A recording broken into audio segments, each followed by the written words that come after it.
spaceships, spaceships, not dragons, spaceships. We will endeavour to convert those of you who are solely escapist and want a good scare, but at the same time we will also try to be friends with all of you that like your futures and your possibilities for humanity going forwards in whatever variety that may take. They're all just jealous of our spacesuits. Yeah, that's what it is. We are the height of fashion with our ability to wear incredibly formless stuff with motorcycle helmets on top. Okay, so yes, this is Futures in Science Fiction, and we're going to have hopefully a great little discussion on the bits and pieces that we're going to go through. I'm going to ask my panel to introduce themselves. I'm going to be last because that way it all looks a bit weird going across and back, but that's the way I roll. Can I start with you, Alastair, please? Morning, everyone. I'm Reynolds, science fiction writer, former space scientist. About 75 short stories I think I've done now, and just sort of somewhere around 21 novels I'm working on at the moment. You're not working on 21 no, at the same time. Okay. 21 or 22. Okay. Respect. And yeah, a lot of speculation, serious and not so serious about the future in my writing. I'm Pauline Kirk. I write both as Pauline Kirk and with my daughter as PJ Quinn. PJ Quinn, we write mysteries set in the 1950s. Pauline Kirk, I write sci-fi set in the future. 2 novels published as sci-fi, but 5 as PJ Quinn, and then another family saga, so it's 8 now. I write short stories as well. I pick up on the idea that we're less frightening perhaps than the dragons. I'd say we're more frightening because we are perhaps seeing into the future, and the future is not necessarily good. I'm Elliot Craggs. I work as an environmental consultant, and I write some short stories, but I've yet had them published. And I'm Eliza Mood, and I'm not spaceships. I'm sort of very near future, and climate fiction. I've written 1 novel of climate fiction, and 1 not yet, may hope to be published, of kind of, let's say, fantasy, surreal, historical. So I haven't got the great claims to make that the others have at the other end. So there we are, that's it. And I'm Alan Stroud. I'm your convention chair and chair of the British Science Fiction Association. I have a launch at 2 o'clock. I'm sure you'll then find out a little bit more about my latest book, which is Europa, and I write 22nd century science fiction. And specifically, I spent the last year on secondment with the Ministry of Defence talking about the challenges that we'll face in the next 100 years. So yes, we should have hopefully quite a lot to talk about. I'm hoping that everybody's got some great stuff here. All right, so we're going to start with the first question in the panel description, and I think this is fairly straightforward for us all to begin what's there. Can science fiction help us understand our real world future?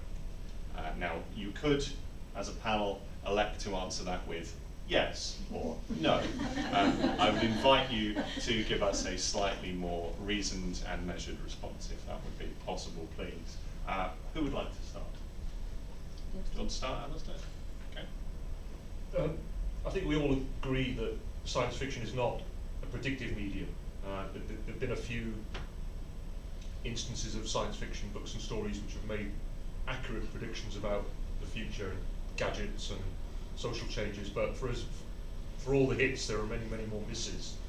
So I've never really thought about science fiction as a useful way of predicting the future, but I think what it can do is it can give us a toolkit for thinking about the future. And one of the ways I sort of think of it myself is there's not a future, there's infinite possibilities in infinitely many futures, depending on all the choices we make. We don't know which path we're going to go down, but we can think of science fiction as a kind of, I think it's like a big radar system that sort of maps out the space of possible futures. So it sort of says, well, that might be quite likely. It might be quite likely that we have to deal with climate change, for instance. It might be quite likely that we might have some problems with AI in the near future. We're probably not going to have wizards in the near future. So that's sort of on the margins of highly unlikely. So I think I prefer to think of science fiction as a sort of set of tools, a toolkit that gives us the grammar to engage with ideas about the future, not to predict them, but to anticipate them and consider them, and maybe be a little bit forewarned when we actually have to engage with these issues. And to follow that? I'd second that. I'd add that I think all creativity, all writing particularly, which draws on the imagination, will enable us, it will be a tool to enable us to imagine what the future might be like if we follow certain trends at the present moment. And that's what I've tried to do in my books, to take something that we are actually doing and to, like for instance, the gap between rich and poor getting wider and wider, particularly in Britain, and say, what if we allow this to go on? What if this is how we just drift into AI, for instance? And that what if gives you a novel, as in my case, I tried to write an adventure story as well. It gives you a novel, it gives you something people will read much more than any tract, any even newspaper article saying, oh, don't do this, don't do. Imagination takes you on and then you think about it. Who wants to follow? Eliza, do you want to? Okay. Well, I would third both of those pieces, and I'd say that following up on the imagination, we've also got this incredibly strong tool, which is narrative, which can do all sorts of things with a relationship with the reader, and the reader must be engaged in order to do that incredibly valuable thing of thinking, well, actually, this is what's coming out of this for me. And I wanted to mention, to kind of start with the Naomi Mitchell story. Sorry, I get the name right. The Lesson. I have my notes here. Mitchison. Yeah, which is an absolutely incredible story, and it's called What Kind of Lesson, and it's about the algae people who photosynthesize and the anthropologist.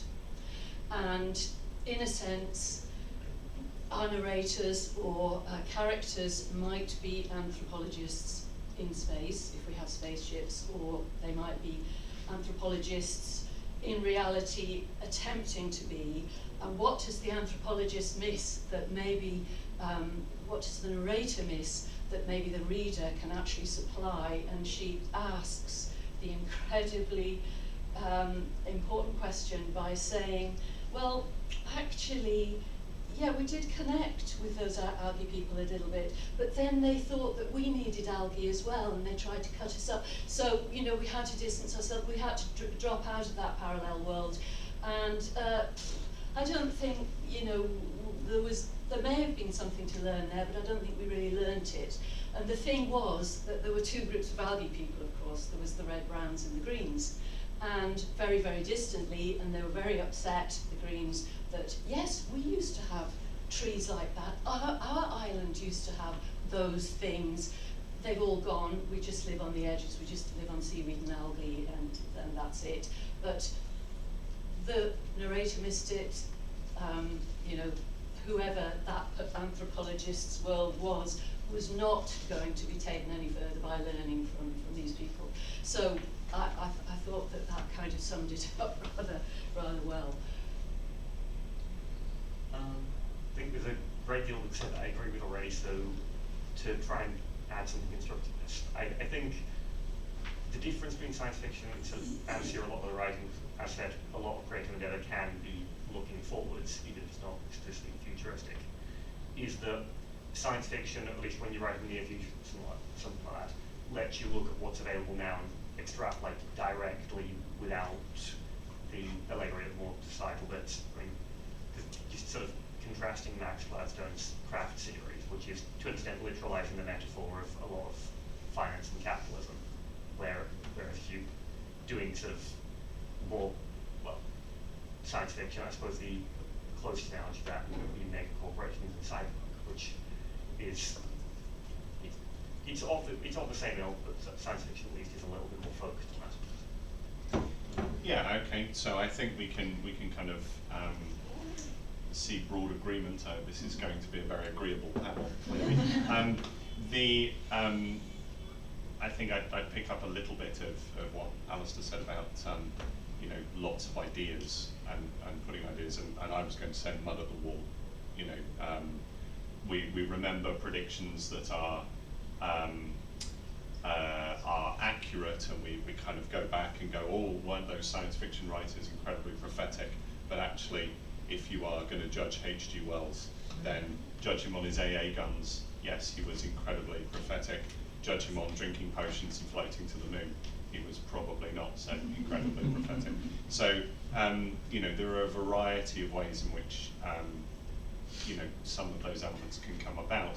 But actually, as writers, most of the time, we're not trying to write those elements because we're trying to predict the future. We're trying to write those elements because we're trying to write a good story. And the second part that I wanted to pick up on, which actually was your thought there, Eliza, was the priority of the reader, and also our mission. I use the word advisedly, feel free to shoot it down in a minute, to try and entertain, inspire, and assist the reader in imagining their own futures, and their own entertaining futures, not necessarily real futures. It depends really what they want. I'm particularly interested in that inspirational element, the idea of us as writers being able to, you know, not necessarily inspire an ex-writer, but inspire an ex-engineer, or an ex-scientist in terms of what they do. So, you know, so there's a variety of ways in which we can kind of pull this in. The next bit, which I think Elliot has touched on a tiny bit here, is are there elements of prediction that can help us face the challenges of the real world?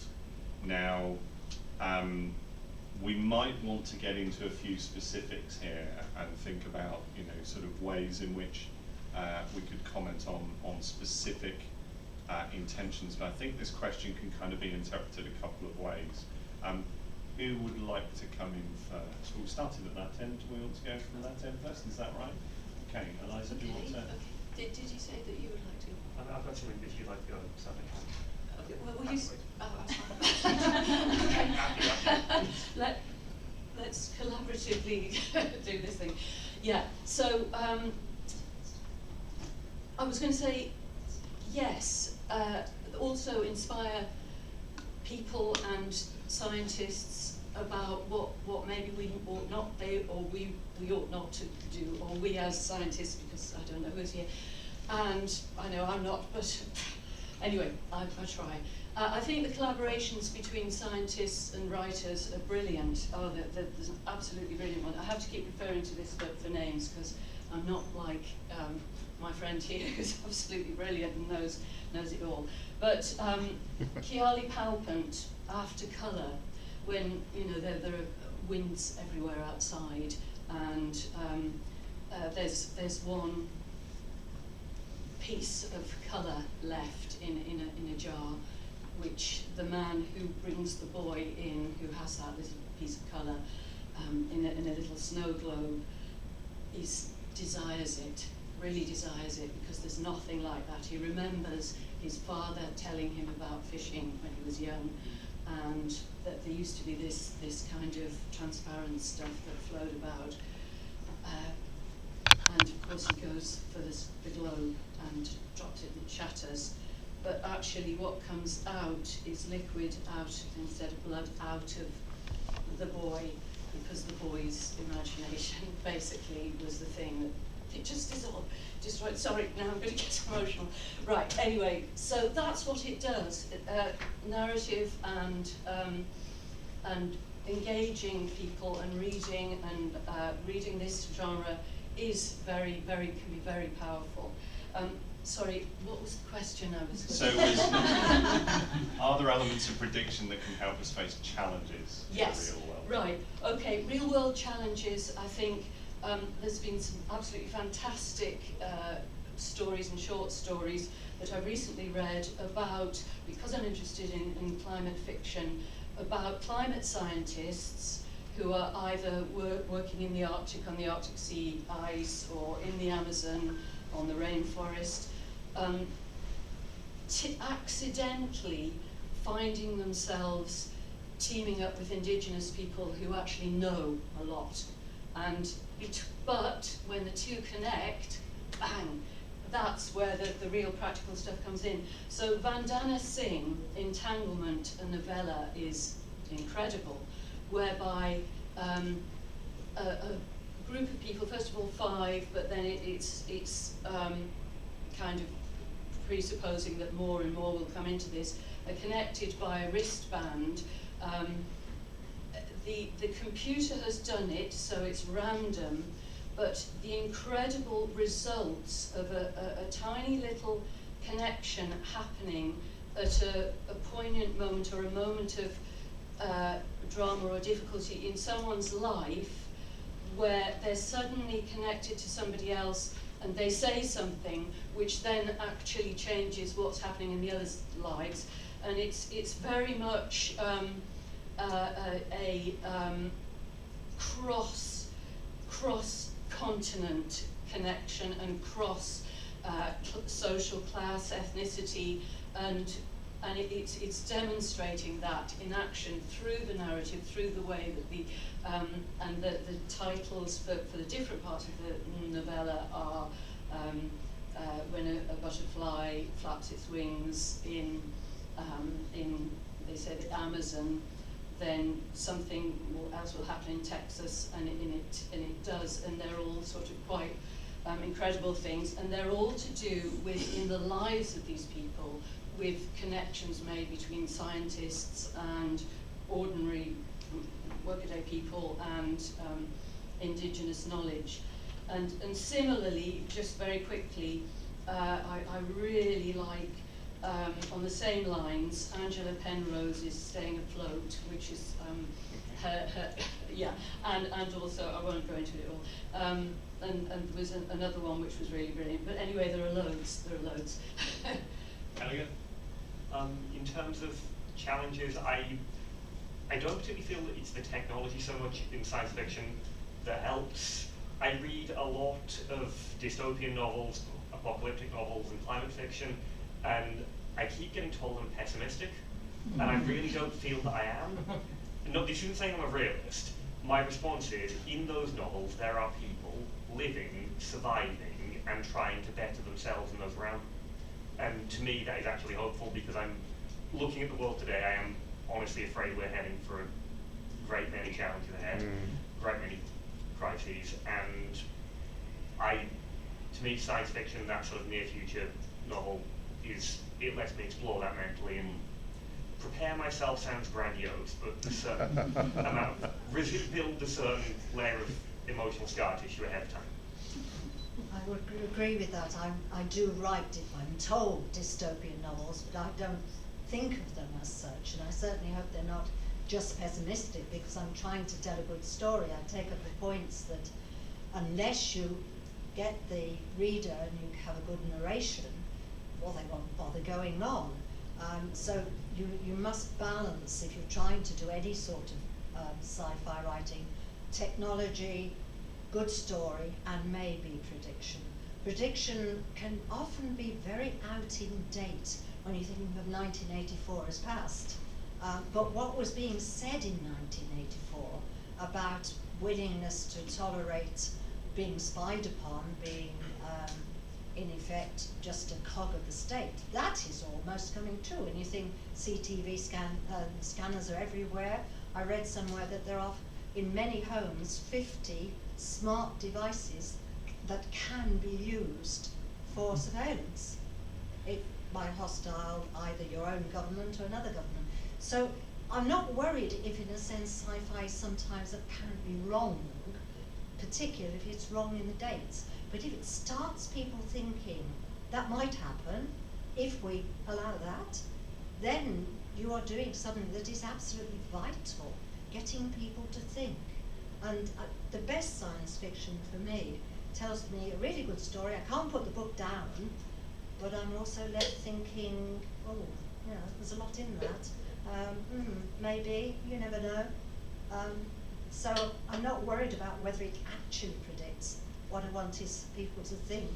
I'm not a scientist. I don't include deliberate science because I get it wrong. I just make people imagine the transport system.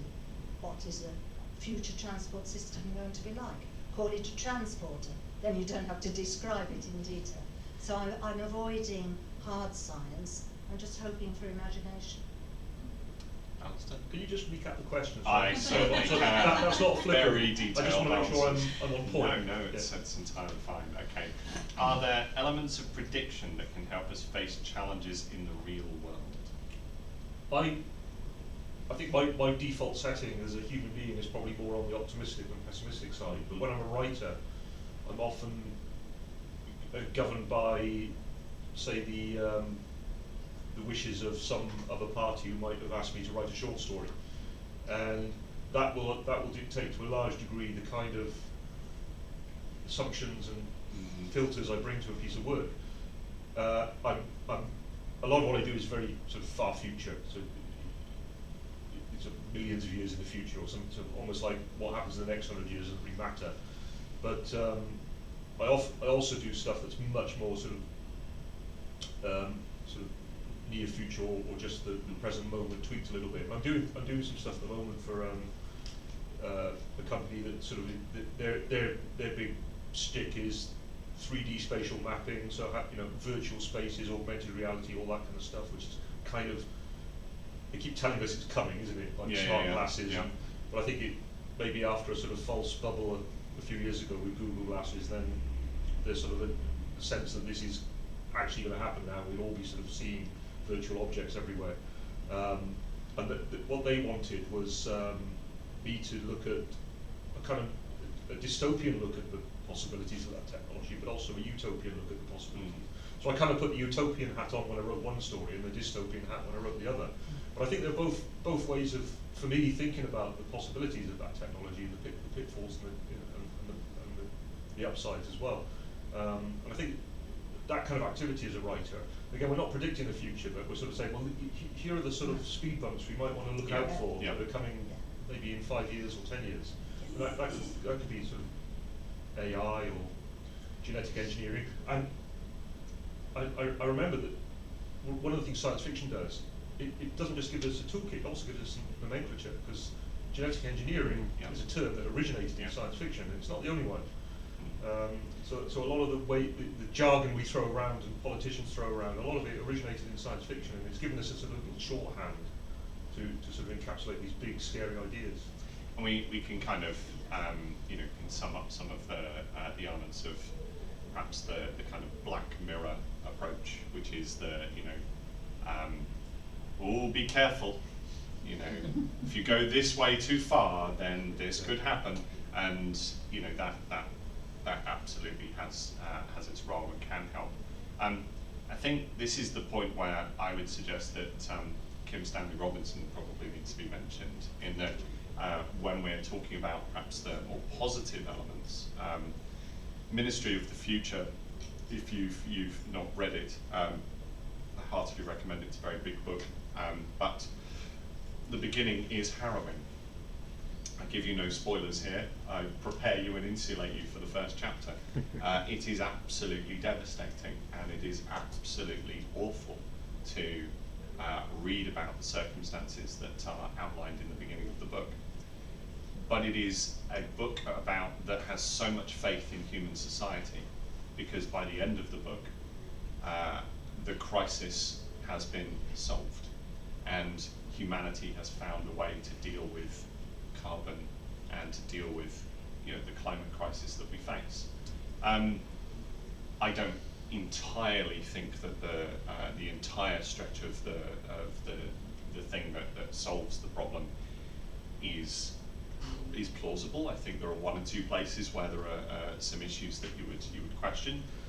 But you know, this is a writer writing at the time in 2019 and really applying a very kind of world engaged methodology to how we face the climate crisis, which gives us something to kind of go, well, there's a blueprint.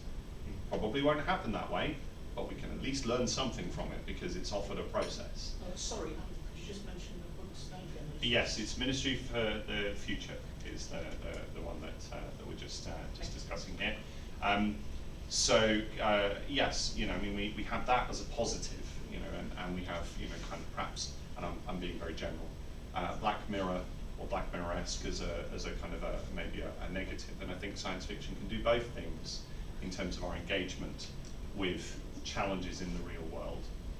So it gives us those opportunities. There's I forget the actual position, but in the Welsh Government, which is Drakeford, a lot of people have sort of positive and negative views about Mark Drakeford, but I think by and large they did quite a good job during COVID. You know, there was quite a cautious approach. But they've appointed a position. It's currently occupied by a woman, and I think it's got something like Minister for Future Generations or something like that. And her job is to look beyond current governmental timescales and advise the government on like long-term issues. So one of the things that she's sort of helped shape is road policy in Wales. So her sort of findings are that we're at peak car usage in Wales now, or we're approaching peak car usage, and there's very little point building new roads. So they've put a block on all new road building. A lot of controversy about this because of the M4 is a nightmare if you ever try to drive into Wales. But the thinking is let's not think 10 years ahead, let's think sort of 30 or 50 years ahead, and what are the smart choices to do now? So I think whenever I hear about Ministry of the Future, I always think, well, we're kind of beginning to do something like that in Wales. I think there's some like Nordic countries have sort of adopted similar policies, just try and look beyond 4 or 5 year timescales and just try to be a bit smarter. It's not something you'll hear, it won't come out of Westminster. I think that's much more sort of short-termism.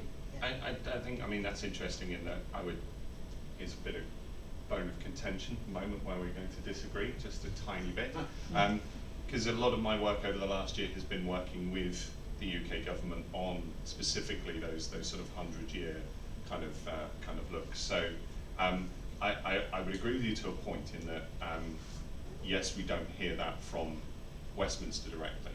We do hear it from the people around it. Right. Yeah. Because what's happening is that, and I've had this conversation with government advisors where they have sat and said, how can I tell the people I need to tell? How do I present what you're saying in a way that an individual who's going to be elected in 18 months' time is going to care about this?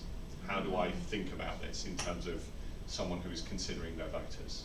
You know, how can I make this relevant to, you know, if it bleeds, it leads, or you know, those other kind of method, sort of mantras that are part of our, you know, our contemporary and our day-to-day society. One of the ones that was, I know it's slightly, you know, sort of left field, but one of the things that was discussed fairly recently was, I was in discussion on space debris, and that discussion was about the Kessler effect or Kessler syndrome, which, if you don't know about the Kessler syndrome, it is gravity the film.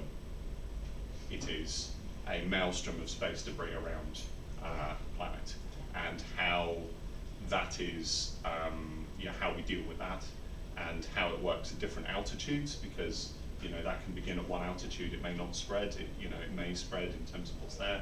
So there are, you know, a variety of ways in which we kind of have to deal with that, and actually that is a live conversation. You know, how are we going to manage the issue of what's in orbit around our planet before it becomes so much space junk that it destroys everything that we put up there? So there is some thinking about it. But a lot of the thinking around that, when that discussion unpacks, is, well, no one died. And actually the public won't care until none of their phones work. That's the point when they'll care, because it affects them directly. So we have to think of ways in which we can bring this up the agenda before it's too late, you know, in terms of what we do. So, yeah, I think that's interesting. I'm going to make one more book recommendation before we move on. Just one thing I think that's worth considering is that quite a lot of future prediction revolves around a specific set of methodology. With, if anyone's read super forecasting, I don't know if anyone has looked at super forecasting, you have the foxes and the hedgehogs. So the hedgehogs are specific predictive people, i.e. you ask them about prediction and they'll give you a percentage chance of why this may happen or why that may happen, and they will have arrived at that percentage chance based on research and based on checking, you know, what happened here, what happened there, and eventually they will give you a percentage of whether this is likely, whether this is not likely. Hedgehogs, that's them. Foxes, big picture people. It's going to rain tomorrow. Well, the economy's going down in 6 months' time. You know, really big picture kind of people who are very telegenic. Foxes get on TV because they make strong statements and they say things are going to be this way or that way. Whereas hedgehogs, they're quite cautious and they kind of give you, you know, very narrow predictions on specific things. So, and what's interesting, and this kind of relates to this, is that science fiction is not part of really either of those camps, because often what we do as writers is we're not trying to say it's all going to be this or it's all going to be that, and we're also not trying to narrow a percentage down. We're trying to map out what it might be like, right? Which is actually a third way, and we're kind of acknowledging all the time that we're going to be wrong. Whereas these guys aren't. You know, in both of these camps, they're not saying, well, I'm definitely going to be wrong. You know, that certainly the foxes are not saying they're definitely going to be wrong. And there's a lot of data analysis about who's more accurate, which is all very interesting. But I do, if you want to kind of get an understanding of kind of forecasting and how it relates to SF, you know, you can perhaps look at super forecasting. It's very interesting. There's a comment which kind of echoes what you were saying. I think it was Bruce Sterling who's done a lot of sort of futurology over the last sort of 40, 50 years. And the remark he said, which struck me, which is, it's never a best case scenario or a worst case scenario. It's a sideways case scenario. Yes. And I think that's where science fiction comes in. It's uniquely suited to sort of Sideways. and picking out the side case scenarios. And if anybody wants the test on how to be a hedgehog, ask how many piano tuners are there in Chicago? And it's not about what the answer is, it's about how you arrive at the answer. So if you're a hedgehog, what's the population of Chicago? How many schools are usually in that kind of population, because they might be teaching music? How many adverts can I find in the paper for piano tuners? How many pianos can you tune in a day? You know, what's the average salary of a piano tuner? How many days are they going to work a week? Etc. etc. Breaking it down and down and down into all these different bits. If you want the answer, I can give you the answer at the time. I'll spoil it for you. But the point is that that's what hedgehogs do. They basically do all the dissection in terms of trying to arrive at an accurate answer. It's 49. So, you know, in a population of 2 million, interesting. But it's fascinating that you can see how a different brain will kind of unpack something a different way. So I could move on to question 3 that we have on the panel brief, but I think, you know, I did bring a pen, so, you know, if you want to write down all our lottery number predictions, that sounds fantastic. What I am going to do is I'm going to tweak that, and I'm going to move that into something that I think will allow us a little bit of interpretation, which I think will work really well, I hope. What do you see as being the challenges of the future that we are going to face? and that we perhaps should be discussing. From the perspective of writers, I recognise that we are not futurists, we are writers. But what would you say are the challenges that we are going to face as a generation looking forwards? Yeah. I think the biggest challenge is that foxes can't get together with hedgehogs and damn well do the stuff around the table. And that is the big thing, and that is what readers are seeing. Yes, you've got your either ors, your dystopia or your utopia, or both, we are both. You've also got your parallel narratives, which are fantastic, the Matt Bell and the Rim Kachecha, which they gave me free last year when I came here, or whenever it was, 2 years ago. It was an incredible gift. What a book, you know, and both of these go either thousands or millions, I'm not good on decimal places with the Matt Bell, into the future years. But the Rim Kachecha satisfies herself with the Mesolithic and just 125 after now, and parallels two floods, the ice melt then and now. What happens at the end of it? They've got the people 6,200 years ago have got to get the Thames back to, you know, normal, so that level, so that they can live. So they've got to sacrifice a person for each month. Eventually, it turns out the story between that is brilliant. The journey between the, you know, setting out and getting to that point. Oh, shocking! Absolutely ritualistic look. That is way back. We're not like that. Here is another flood coming, and what do they do at the end of the journey where people can only travel city to city? Cities are all blocked up, those ones that are not flooded, or those parts that aren't flooded. In between, you aren't allowed, that's the outlaw place. But wow, they discover the outlaw place has regrown, it's rewilded itself. Nevertheless, they go on to the city.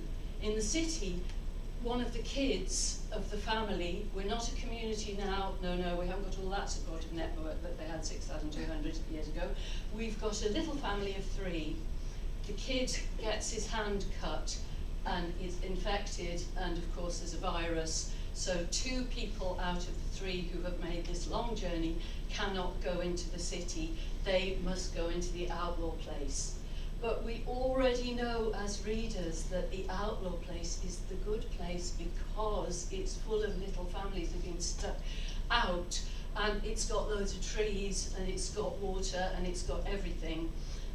So just, the I'm reader, just going to draw you back oh, on sorry. Eliza. The question was, Yeah. what issues do we think are the ones that Right. we need to be It's aware of now? relationships, it's community, Right. it's people getting together, it's talking to I each see. other.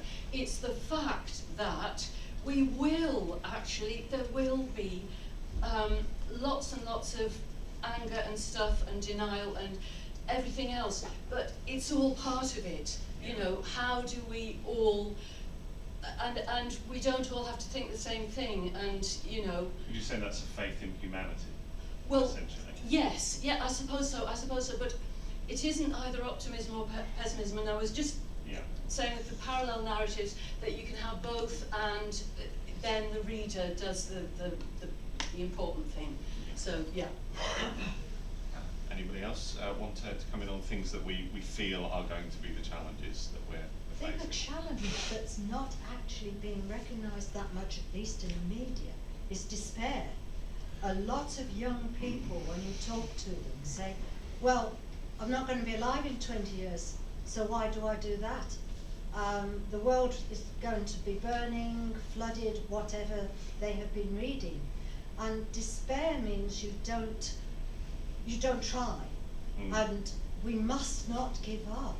And if fiction can be not just dystopic, which feeds into despair, but also can remind us of the powers of the human spirit. I want my books always to have a happy ending, in a sense. Not because I'm giving a sop to, you know, sort of a twee happy ending. Because without happy endings, to give us a sense that we can achieve, we can control things, we can collaborate, all the rest of it. Despair, we won't try. And then what future do we have through climate change, etc., if we don't try? Any others that you would like to mention? Well, Other things? I think despair is a very sort of powerful social force, but I think it's sort of cyclic. I mean, I can only speak to my generation, but I grew up really convinced we weren't going to get to the year 2000. Yeah. Because right through the 80s, Mm. all that I was ever, exposed to was the high likelihood of nuclear confrontation. Yes. It was like Greenham Common, it was Raymond Briggs. Yes. Every Yeah. other news story was about proliferation and trigger Yeah. points, and you think, well, this is, I remember, wondering whether the walls of our house were going to be enough to protect us if they dropped a bomb on St. Athens. And when I used to think, I can't really take any science fiction set after the year 2000 seriously, because we're not going to be around anymore. It's just going to be nuclear wasteland. And the fact that we got through that, more by luck than judgment, it kind of instilled in me a sort of innate optimism about the future. And I think we will navigate these crises. I think there will be challenging times ahead. But I don't allow myself to sink into despair. I think we will probably at the 11th hour be smart enough to do the right things, whether it's climate change, inequality, AI. I think and there'll be a whole bunch of other anxieties that come over the horizon, which we're not even talking about now. But I think that's just the way of the world. I think we'll always be living in a sort of background signal of low-level anxiety that occasionally goes up and down. But we'll always feel that things are about to fall apart, but they just don't quite.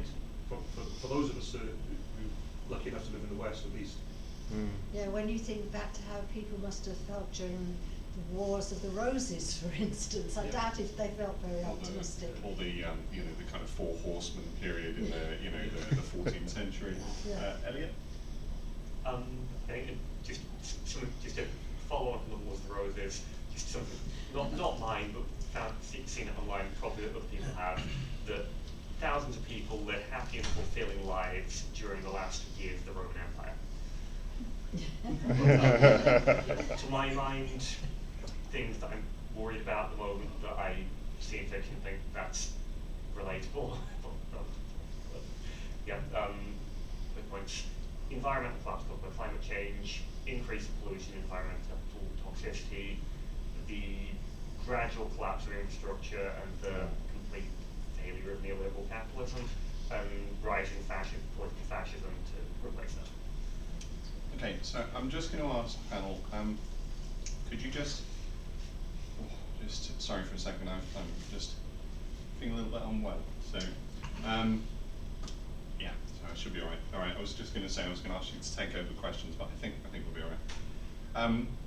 Yeah, so we do have a little bit of time to go to questions, so if there are any in the audience, anyone have a question? Yes, I like dragons and fishes. Okay. So I'm wondering. Heretic. how you- Out.